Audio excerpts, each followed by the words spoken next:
The Vethkai delegation presented her like a gift, a small, silver-skinned figure standing rigid among the towering diplomats, her 4 eyes fixed on the floor. For Sergeant Major Chen, the ambassador announced, mandibles clicking with what might have been pride. A companion, the highest honor our people can bestow upon a warrior. I wanted to refuse. I wanted to tell them that I didn't need a companion, didn't want one, and certainly didn't deserve their highest honor for doing what any soldier would have done, pulling their wounded ambassador out of a collapsing building. But Colonel Harrison's glare pinned me in place, and I understood. This was politics, not personal. So, I accepted. Her name was Kiraseth, though I wouldn't learn to pronounce it correctly for weeks. She stood barely chest-high on me, her limbs too thin, her movements too quick, her presence too constant. The first night, she tried to sleep at the foot of my bunk like some kind of loyal pet, and I nearly lost my temper. "You have your own quarters," I said, pointing to the small room adjacent to mine, another gift from the Vethkai, retrofit into the barracks at their expense. "Use them." All 4 of her eyes blinked in sequence, a ripple of confusion. "The bond requires proximity. I must remain within. There is no bond." I kept my voice flat. "Military. This is a political arrangement. You stay in your room, I stay in mine. We attend the required functions together. That's it." She didn't argue. She simply dipped her head in that strange Vethkai bow and retreated to her quarters. But through the thin wall, I heard her breathing, too fast, almost panicked, for hours before it finally slowed into sleep. The whispers started immediately. "Chen's got a pet now. Chen's playing diplomat. Chen's gone soft." I ignored them the way I'd ignored everything else since Tau Ceti, the nightmares, the phantom pain in my rebuilt leg, the faces of the soldiers I'd failed to bring home. One more complication in a life already full of them hardly registered. Kiraseth, for her part, proved unexpectedly unobtrusive. She attended meals with me but ate little. She followed me to briefings but remained silent. She watched my training sessions from the edge of the field, those 4 eyes tracking my movements with an intensity that made my skin crawl. "She's studying you," Lieutenant Park observed one afternoon, mopping sweat from her face after a sparring match I'd won too easily. Everyone went easy on me now, treating me like glass. The Vethkai companions, they're supposed to learn everything about their bonded, fighting styles, preferences, weaknesses. Why? Park shrugged. "So they can serve better, I guess. Or protect." The cultural attaché wasn't clear on the specifics. That night, I found Kiraseth in the small training room adjacent to the barracks, attempting to replicate the knife forms I'd practiced earlier. Her technique was terrible, all wrong angles and uncertain footwork, but her determination was undeniable. When she noticed me watching, she froze. "I am learning," she said, as if this required justification. "A companion must understand their warrior's methods. You're not my companion." The words came out harsher than I intended. "And you're going to hurt yourself with that grip." I should have walked away. Instead, I found myself crossing the room, adjusting her fingers on the practice blade's handle. Her skin was cool and smooth, like river stones. "Elbow in," I said. "Weight on your back foot. Like this." For a moment, something shifted in her expression.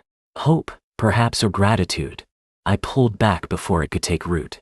"Don't practice alone," I told her.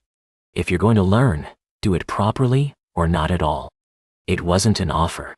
It wasn't kindness. It was simply the same thing I told every green recruit who didn't know which end of the knife to hold. But Kiraseth smiled, a small tentative thing, as if I'd given her something precious. The mission was supposed to be simple: escort a supply convoy through contested territory, deal with any Krix-Ari raiders who showed up, return to base. Standard patrol work. I'd done it 100 times. I hadn't counted on Kiraseth insisting on coming. Absolutely not. I was already in full combat gear, checking my rifle's charge for the 3rd time. "This isn't a diplomatic function. This is a combat operation. I am your companion." She stood in the doorway of the armory, blocking my exit. Small as she was, her stance suggested she wouldn't move easily. "Where you face danger, you must stay here and stay safe. That's an order. You cannot order me." I am not under your military's command structure. Her 4 eyes met mine with surprising steadiness. And the bond does not permit. There is no bond. I stepped toward her, using my height, my bulk, everything that usually made junior soldiers back down. You want to play at being a warrior's companion? Fine, that guy. But real companions don't follow their warriors into firefights. They wait at home. They survive. Something flickered across her face, hurt, quickly suppressed. Is that what you believe? That a companion's purpose is merely to survive? A companion's purpose is whatever keeps them alive. I pushed past her, shoulder checking her slightly in the process. Stay behind the lines, Kiraseth. I'll be back in 3 days. She didn't follow me to the transport. I told myself that was a relief. The convoy moved through the Thessan corridor, without incident for the first 36 hours. Then the Krixari hit us with everything they had. They'd been tracking us for days, waiting for the canyon narrows where our vehicles would bunch up, and our air support couldn't maneuver. Classic ambush tactics. I should have anticipated it. The first rocket took out our lead vehicle. The second killed Lieutenant Park. After that, everything became chaos and cordite and the screaming of wounded soldiers. I rallied what was left of my squad behind an overturned transport, laying down suppressive fire while Corporal Vasquez tried to raise command on a radio that might or might not have been working. The Krixari kept pushing, their chitinous forms scrambling over rocks with inhuman agility, and I knew, with the cold certainty of a soldier who'd seen too many last stands, that we weren't going to make it. That's when the grenade landed at my feet. I had maybe 2 seconds. Not enough time to throw it back, barely enough time to shield Vasquez with my body. I made my choice and lunged, and something silver and impossibly fast slammed into me from the side, knocking me clear. The explosion threw us both. I hit the ground hard, ears ringing, vision swimming. Through the haze of dust and blood, I saw Kiraseth crouched over me, her silver skin scorched black along one side, her 4 eyes wide with something that looked like triumph. "You told me to stay behind the lines," she said, her voice strained. "You did not specify which lines." Before I could respond, before I could yell at her, or thank her, or ask how the hell she'd followed us, she was hauling me upright with strength I hadn't known she possessed. The Krixari were regrouping for another push. My leg, the one rebuilt after Tau City, had chosen this moment to give out entirely. "Can you shoot?" Kiraseth asked. I still had my rifle. My arms still worked. "Yes, then shoot. I will move us." She carried me. This small, thin creature I'd dismissed as a diplomatic inconvenience lifted me across her shoulders and ran through enemy fire while I provided cover, dropping Krixari with every shot. She was faster than any human could be, her legs eating up the distance to the secondary rally point where reinforcements were finally arriving. We made it. Barely. I took 2 more hits to my body armor, and Kiraseth's burns were worse than she'd let on, but we made it. In the medical tent afterward, while the field surgeons worked on my leg again, and Kiraseth refused treatment until they'd finished with me, I finally asked the question that had been burning in my throat. "Why?" She was quiet for a long moment. "Then, you adjusted my grip. On the practice blade. Do you remember? That's not an answer. It is the only answer that matters." She turned those 4 eyes on me, and for the first time, I saw something beyond the alien strangeness, a depth, a weight, an understanding.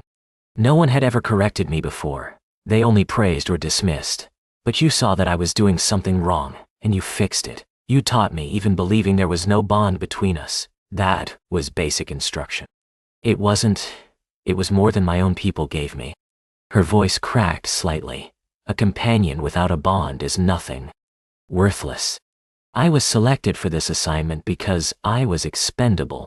Because no Vethkai warrior wanted me, and giving me to a human was considered appropriate. A way to dispose of a failed companion while still honoring a political debt. I stared at her. The proud delegation, the elaborate ceremony, the talk of highest honors, all of it recontextualized in an instant. "Kiraseth, but you taught me anyway." She reached out, her cool fingers brushing my hand where it rested on the medical cot. "You corrected me as if I were worth correcting.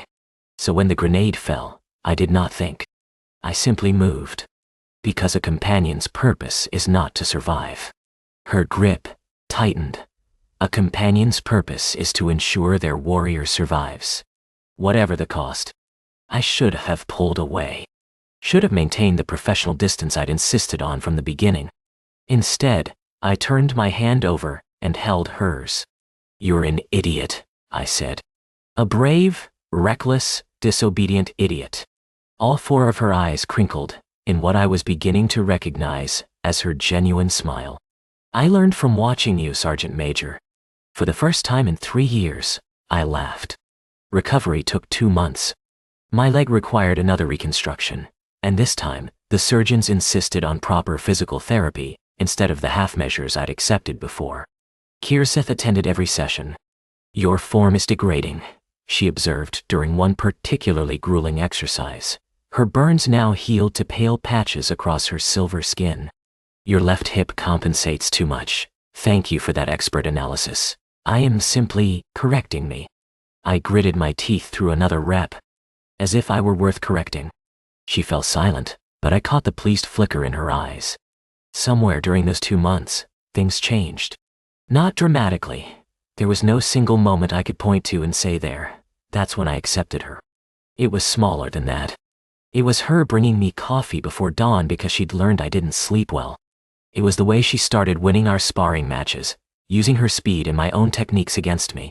It was the stories she told about her homeworld during the long therapy sessions, and the stories I found myself telling in return, about Earth, about Tassetti, about the faces that still haunted me. "You blame yourself," she said one night, when I'd woken gasping from the familiar nightmare and found her sitting outside my door. Not entering, not intruding, just present. "For the soldiers you lost, I was their commanding officer. Their deaths were my responsibility. Their deaths were the enemy's doing." She tilted her head, studying me with those 4 unblinking eyes. "Do you blame Lieutenant Park for the soldiers who died in the convoy ambush?" She was commanding the forward element. Park did everything right. The ambush was unforeseeable, unavoidable. The enemy's doing. Kirseth rose smoothly, approaching my bunk with the careful slowness she'd learned I needed when the nightmares were fresh. "You apply one standard to others and another to yourself. This is not logical. Since when are you an expert on human psychology? I am an expert on you, Sergeant Major Chen." She settled at the edge of my bunk, not touching, not presuming, just close enough for her presence to register. A companion must understand their warrior's methods, including the methods by which they destroy themselves. I wanted to argue. The words wouldn't come. "When I was young," Kirseth continued, her voice soft, "I failed my first bonding trial. I was too slow, too small, too different.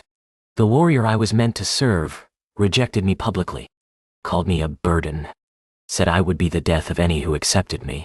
Kirseth, I believed him. For years I believed him. I trained harder, studied more, pushed myself past every limit, but the belief remained. I was a burden. I would cause only harm." She turned those 4 eyes on me, and in their depths, I saw the same haunted weight I recognized from my own mirror. "Do you understand what I am telling you? That we're both idiots who blame ourselves for things beyond our control. That the voice which tells us we are worthless is a liar." Her hand found mine in the darkness. "And that sometimes, we need someone else to remind us of this truth." I squeezed her fingers.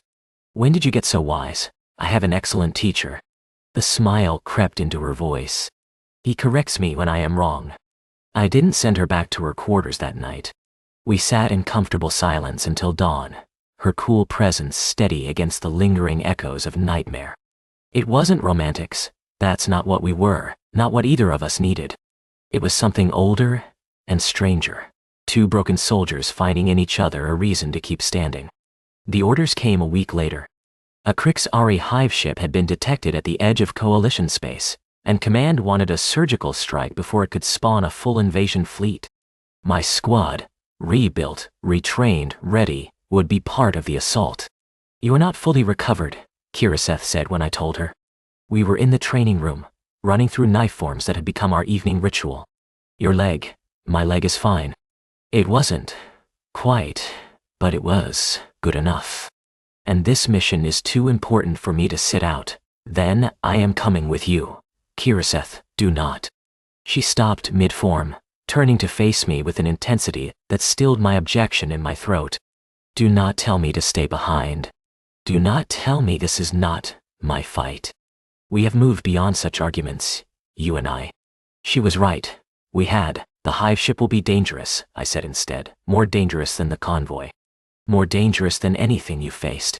I know. You could die. As could you. She sheathed her practice blade with precise movements, and yet you go anyway. Because it is necessary. Because others are counting on you.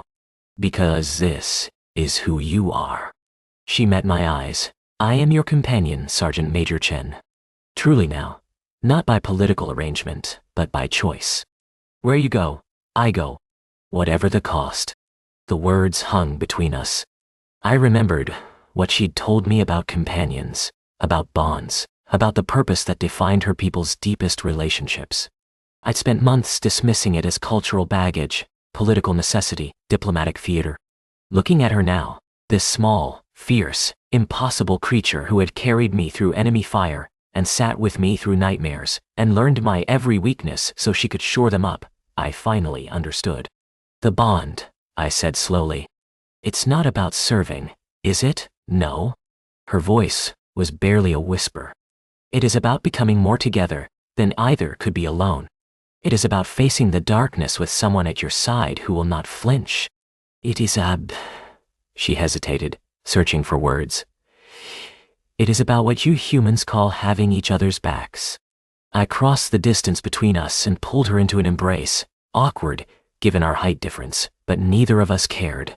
She stiffened in surprise, then relaxed against me, her arms wrapping around my waist with surprising strength. If you get yourself killed on this mission, I murmured into her hair, I will never forgive you. If I get myself killed, she replied, I expect you to be extremely upset about it for a very long time. Deal, deal, deal.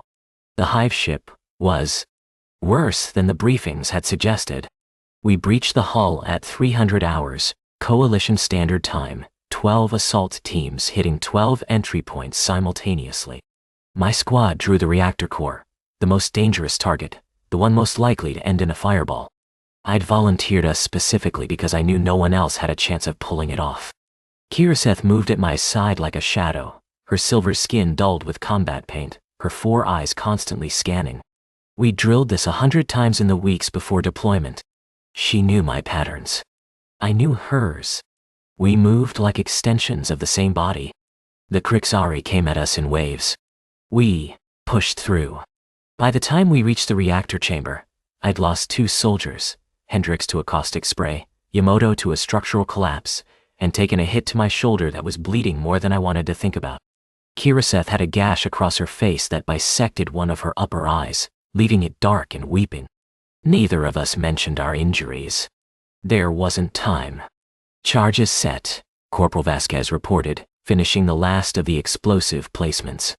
We have 3 minutes to reach minimum safe distance. 3 minutes. On a normal ship, that would be tight, but manageable. On a Krixari hive ship, with hostiles between us and extraction and corridors that seemed to shift and twist with malevolent intelligence. Move, I ordered. Double time. Do not stop for anything. We ran. The Krixari had figured out what we were doing.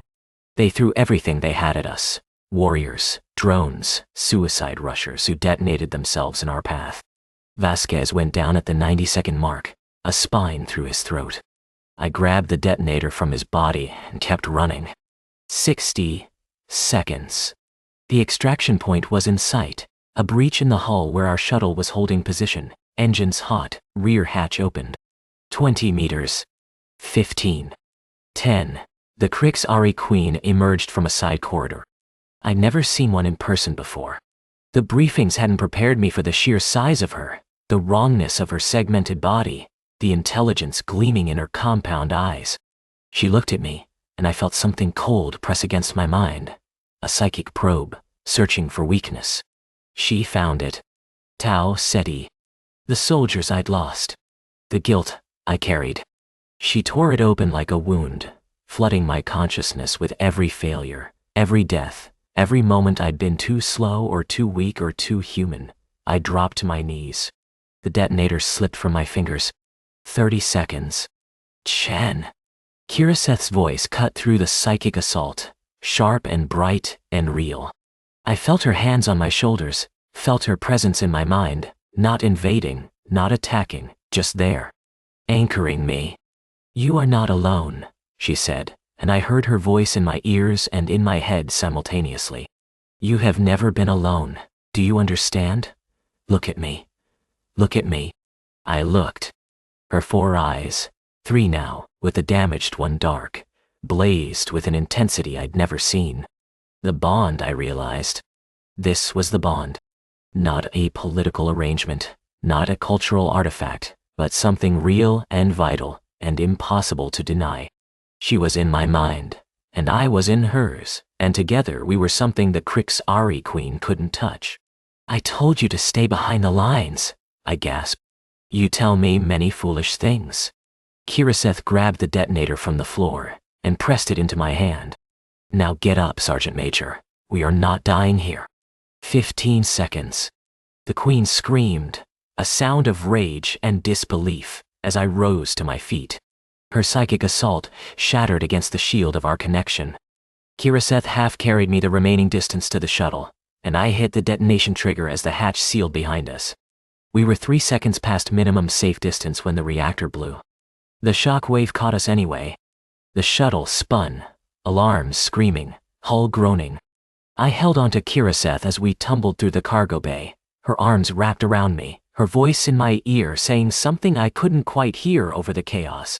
Then silence. All hands, this is the pilot.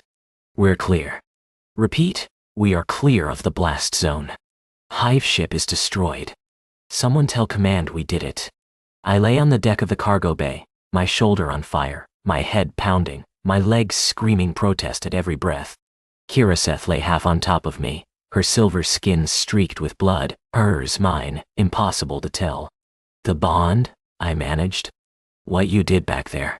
How, the bond was always real. She lifted her head to look at me, 3 eyes meeting too, from the moment you corrected my grip, from the moment you saw me as worthy of teaching. I simply waited for you to recognize it. You could have told me. You would not have believed me. You needed to feel it yourself. She smiled, that small, genuine smile I'd learned to treasure. Humans are stubborn that way. I wanted to argue. I wanted to point out that she was equally stubborn, that she'd followed me into 3 firefights against explicit orders, that she'd carried me through enemy fire and shielded me from psychic assault and generally made it her personal mission to keep me alive whether I wanted her to or not. But I was tired and wounded and more grateful than I knew how to express. So I just held her, there on the deck of a battered shuttle surrounded by the remnants of our squad, and let the bond, this strange, impossible, perfect connection, wash over us both. Thank you, I said finally. For not staying behind the lines. Thank you, she replied, for being worth carrying back. The shuttle limped home through coalition space, and we limped with it, 2 wounded soldiers who had somehow become more together than either could be alone. The war wasn't over. There would be more missions, more dangers, more moments when one of us would tell the other to stay safe, and neither of us would listen. But we would face them together. That was the nature of the bond. That was the nature of us. And in the end, that was more than enough.